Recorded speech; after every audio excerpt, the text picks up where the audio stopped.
はい、皆様こんにちは。シングルシンガポールライフですが、今回の動画はですね、前回のフライト動画もエミレーツだったんですが、ビジネスクラスねだったんですけども、今回はね、ドバイからオスロに向かう、エミレーツ航空の、ビジネスクラスのね模様をご覧いただければなと思います。で、今ねドバイのバカでかいと言いますか大きなね、ラウンジに入ったところですけども、初めてね入りましたね、入った感想ですけど、確かにすんごい広くて、もうどこ座ってもいいみたいな感じではありますが、時間的にですねもう朝方なんですね。朝4時半ぐらいだと思います。現地4時半ぐらいだったと思うんですけど、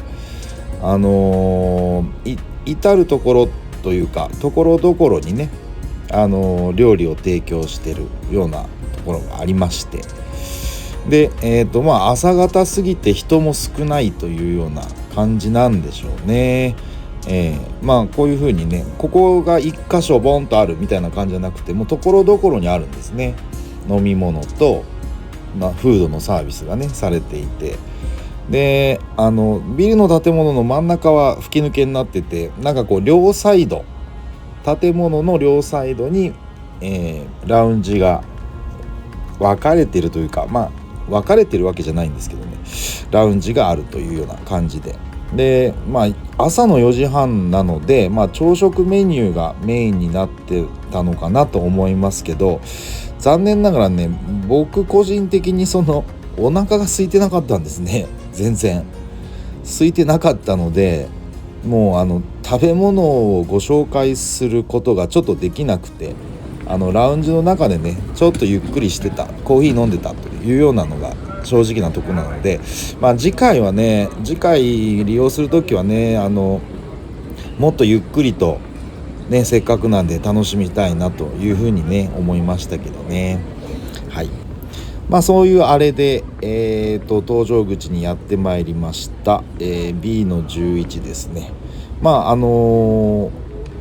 オスロ行きの飛行機ですけど、ヨーロッパの方というかね、ノルウェーの方、ノルウェー人でしょうけど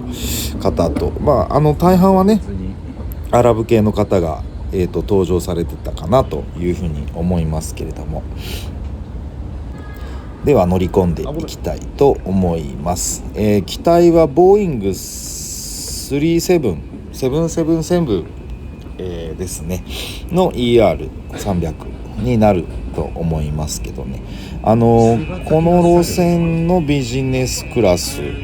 はあれですね、スタッカードじゃなくて232だったかな、232のコンフィギュレーションになると思うんですけど、タイプ的に席の配置のタイプ的には一世代前といいますかね、今ねスタッカードだ個室だっていうのが主流にはなってると思うんですけど、この、オスロ行きの飛行機に関しては、232こういう感じですね。232のレイアウトになっております。はいね、ファーストクラス、ビジネスクラスでプレミアムエコノミーの設定がないんですね。はなかったですけども、こちらが私の座席になりますね。の窓側になりますが、相変わらずね金を基調としたね、銀ギラ銀まではないですけどもね、金を基調にしたカラーになってますけども、でもね、232なのでなんでしょう、ちょっと個室感はないのはね、それは当然なんですけど、足元はね結構広いです。ライフラットってねよく言うと思うんですけど、180度じゃなくて170度ぐらいになるのをねライフラットって言いますけど、ライフラットではなかったですね。完全に180度、水平にベッドになるような感じだったので、足元もその分広かったんじゃないかなと思います。でこれは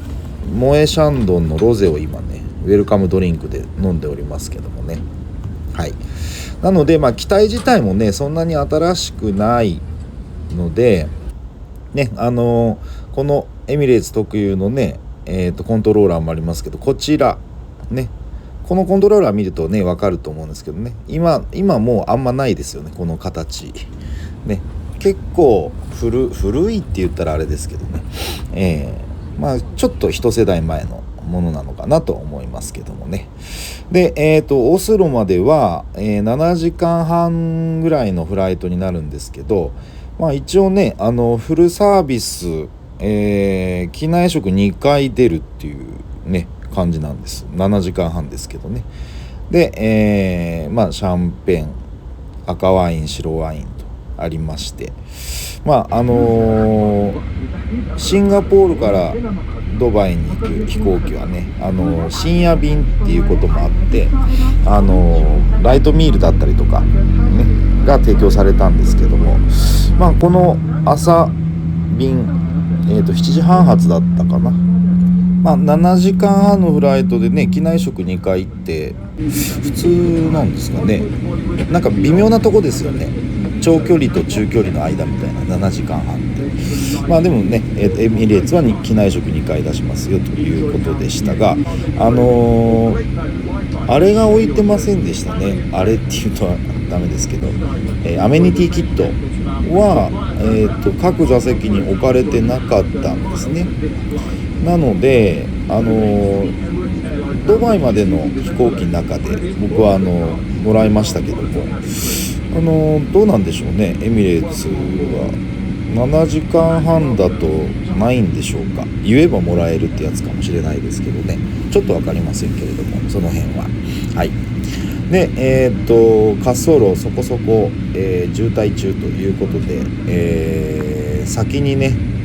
エミレーツの飛行機がスポンスポンスポンと行っておりますが、また後ろから来ましたね。またこれ後ろから来て、でこの飛行機の方が先よというような感じでございましたけれどもね。空港全体エミレーツ一色まではないですけど、やっぱ多かったですね、エミレーツの飛行機が。シンガポールであれば SQ が多いっていうのは当然ではあるんですけど、それでもねやっぱり他の航空会社も利用するので、いろんな航空会社見かけられると思うんですけど、このドバイはねエミレーツの占有率がめちゃくちゃ高かったですね。ほんとちょこっとぐらいしかなかったですね、他の航空会社は。はい。そんなこんなで、いよいよオスロに向けてね離陸したいと思います。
はい、そんなわけでね、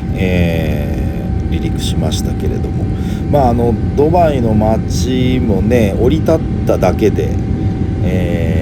街の中をね散策する時間もなかったのでちょっと残念でしたけどもね、また利用する機会あるかなと思ってますのでね、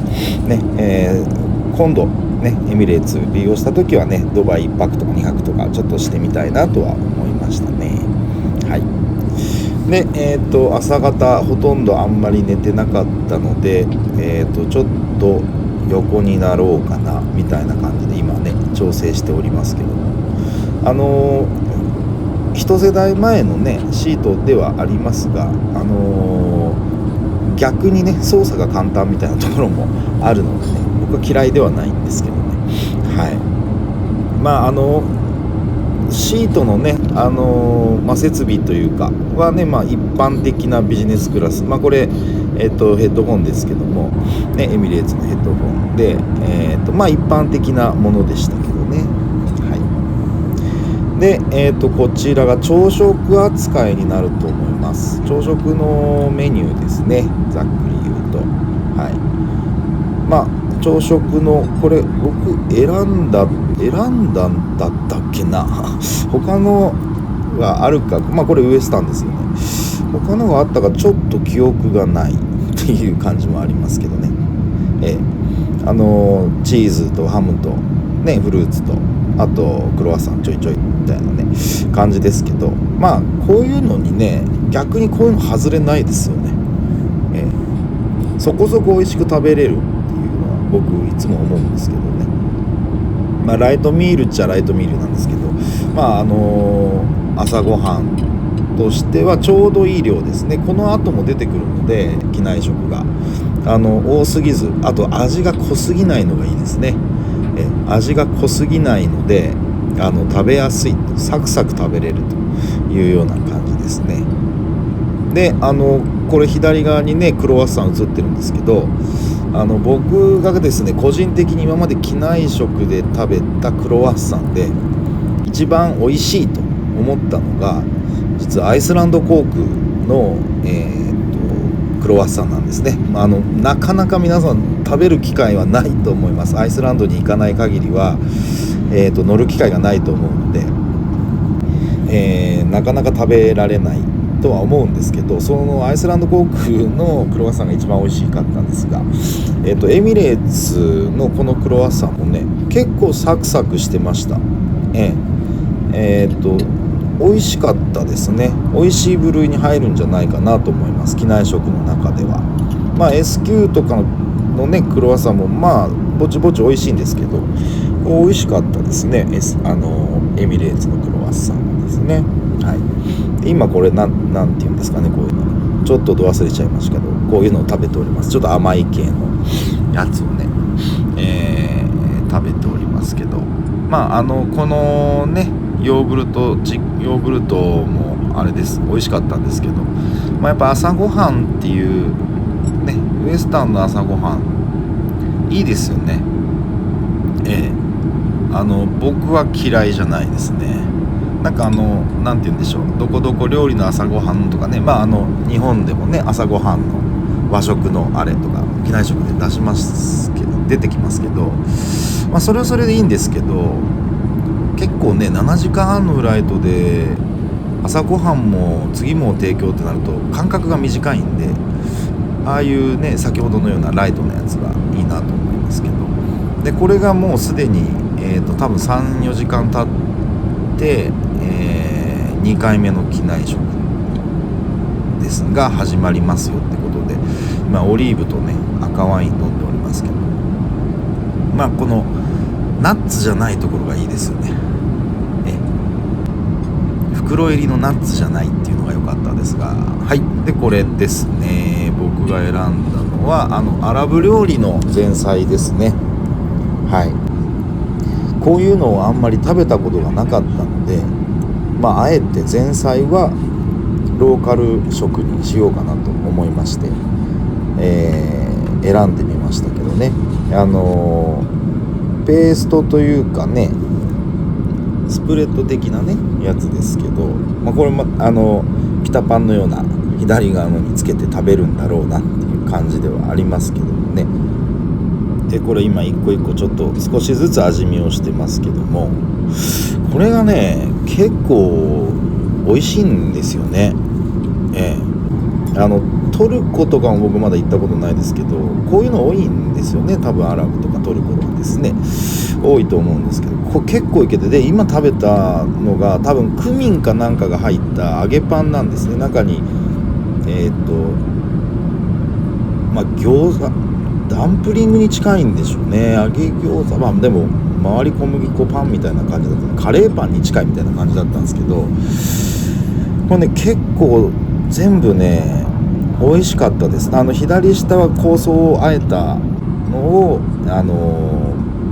ピタパンみたいなのに挟んでね食べるんでしょうけど、これねこのソーススプレッド系美味しかったですね。僕は満足しました。であとヘルシーなのでいいなと思いましたけどね。でこれがメインですね。メインは僕はチキンにしました。ビーフとかもちろん魚もあったりとかしたんですけど、なぜかなんかチキンがすごく引っかかってですね、なんかちょっとあんまり機内食でチキン食べてないなっていうのもあったので、ちょっと選んでみたらこのチキンもね美味しかったんですよね。トマトソースのチキン、胸肉ではありますけども、ほんと味付けがちょうどよく、塩辛くもなく味が薄いっていうのもでもないっていうね、このチキンも美味しかったですよ。パスタはねやっぱりどうしてもゆるいっていうのありますけどね、やわっていうのありますけど、福岡の牧野うどん並みにやわかったですけどね、チキンも美味しかったし、やっぱ全体的に機内食美味しかったですね。でこれが、デザートです。相変わらずデザートの名前を覚えておりませんけれどもね、なんか見た感じ見たまま美味しそうですよね。思いませんか皆さん。なんか美味しそうだなっていう感じしませんかね。それとこれチョコレートですね。2種類のチョコレートなんですけど、これがねもうふわふわというかね、なんかね滑らかなんですよね。これねデザートランキング的には僕結構高いです。このエミレーツのこのデザートはね高いです。あんまり比較しちゃいけないかもしれないですけど、 S 級のデザートよりは、僕はエミレーツのデザートの方が美味しいと思いますね。はい。なんかメインとかはねそれぞれなんかどの航空会社も美味しかったりするんですけど、デザートをあまり知らない私としてはエミレーツのデザートはすごくなんかね印象に残りましたね。はい。てなわけでね、機内食が終わってそろそろもうね、オスロの街並みじゃなくてノルウェーのフィヨルドの地形がね出てきましたけれども、5月以来のノルウェーにはなるんですけどね、見慣れた景色といえば見慣れた景色ではあります。もう何度もね、仕事で来させてもらってるので見慣れた景色なんですけどね、この緑がいいですよね。やっぱ空気が美味しいっていう言葉がそのまま当てはまる街ですよね、オスロノルウェーはですね。はい。でもう、7時間半のフライトを終えて間もなく着陸します。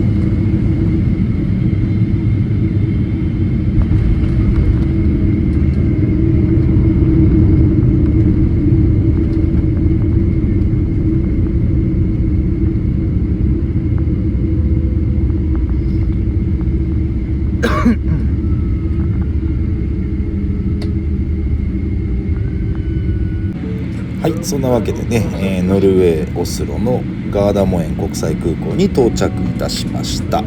で私はと言いますと別にオスロが目的地じゃなくて、またさらにねちょっとローカル地区に移動しなきゃいけないので、ここからまたね飛行機に乗るんですけども、全体的にねエミレーツ2便ね、利用させてもらいました。ビジネスクラスさすがだなっていうコメントになっちゃいますね。どうしてもねすごく快適でした。快適なフライトでしたし、やっぱりね常にねベストエアラインの一角になる航空会社なので機内食、シート、あとホスピタリティですとかね、ラウンジも含めて十分に満足させていただいたなと思いますね。ただね毎回これねエミレーツでノルウェー行ければいいんですけど、なかなかそんなに仕事とはいえお金もっていうこともありますんでね、なかなか難しいかなとは思うんですけどね、またねまたきっと機会があると思うんでね、エミレーツ利用したいと思います。はい。でこれがガーダモエン国際空港の外ですね。もう爽快でしたね。これは夏8月なんですけど爽快でございました。でここからですね、ローカルというかね、ノルウェーのオールスンドというところに向かいますが、機体がねフレディ・マーキュリーが乗ってましたね。そしてオールスンド到着ということで、長い空の旅も終了となります。てなわけで本日もご視聴ありがとうございました。